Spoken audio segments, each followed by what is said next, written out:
আজকে বাইরে বৃষ্টি হচ্ছে, তার জন্য বাড়িতে হবে পাকোড়ি। বৃষ্টি হচ্ছে আর একটু চটপটো খাওয়া হবে না, তা কি হতে পারে? দেখো ঝাঁকা নাকা করে পেঁয়াজগুলো ধুয়ে নিয়ে এইভাবে কেটে নিতে হবে কুচি কুচি করে।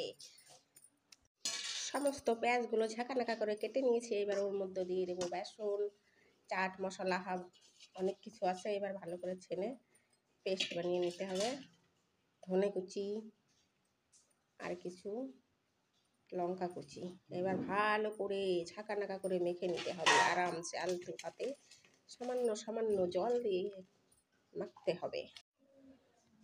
এইদিকে আমার তেল গরম হয়ে গিয়েছে, বেসন ছেনিতে ছেনিতে এইবার আলতো হাতে ছেড়ে দিতে হবে তেলের মধ্যে, ধীরে ধীরে করে এইভাবে সবগুলো দিয়ে দেবো আলতো পালতো হাতে।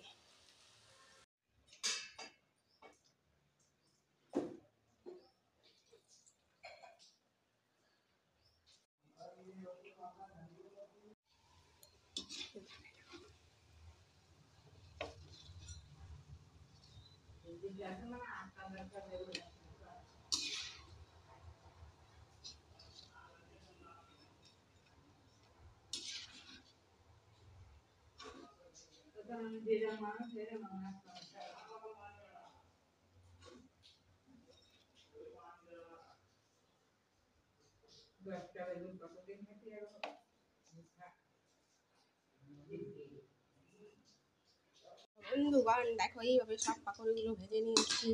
একদিক দিয়ে ভাজা হচ্ছে, আরেক দিক দিয়ে সব হামলা করছে, নিয়ে যাচ্ছে। কেউ চাটনির সাথে খাচ্ছে, কেউ চার সাথে খাচ্ছে। এই চাটনিটা কিন্তু আমি বানিয়েছি টমাটো, ধনের পাতা, কাঁচা লঙ্কা, রসুন দিয়ে ভালো করে শিলে বেটে বেটে বেটে নিয়েছি। আর এই দেখুন আমার পাকোড়ি শেষ বানানো, আর এইটুকু হলে একদম শেষ। এইভাবে আপনারাও বাড়িতে অবশ্যই বানাবেন, আর আমার চ্যানেলটা লাইক কমেন্ট সাবস্ক্রাইব করে দেবেন প্লিজ। দেখুন দেখতে কত সুন্দর হয়েছে, সব হামলা করে করে নিয়ে যাচ্ছে। কেউ চার সাথে খাচ্ছে, কেউ চাটনির সাথে খাচ্ছে। তো বন্ধুগণ আমার এই ভিডিওটা আপনাদের ভালো লাগলে অবশ্যই একটা লাইক করবেন।